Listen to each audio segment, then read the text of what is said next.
این که میگن شما برید قبرستان زیارت بکنید، هم انسان متنبه میشه، هم بارها به عرض میرسید قبرستان مدرسه است.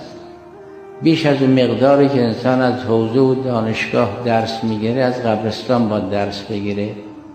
برای که ما که دستور داریم بریم قبرستان برای چند نکته است. یکی خب عبرتگیری است، یکی طلب مغفرت است برای گذشته ها، اما سومی که از هر دو مهمتر است این است که یه دعایی دارد، یه دستوری دارد. ما به این مرده ها بعد از سلام و عرض ادب حرف میزنیم، قسم بدیم. شما میگیم شما را به خدا قسم بگید اونجا چه خبر است.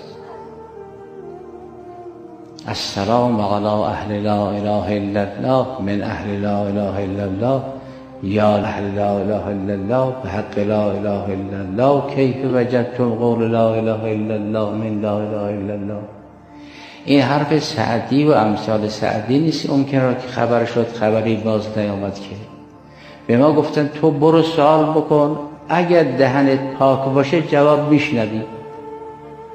خب آدم بیدار میکنن دیگه. یک خواب صادق کافی است که چندین سال انسان رو سالم نگه بداره. یک خواب صادق کاری به صحنه رو ببینه، استادش رو ببینه، پدرش رو ببینه، مادرش رو ببینه، بستگانش رو در خواب ببینه، صحنه رو برش تشریح بکنن. این مدت ها آرامه.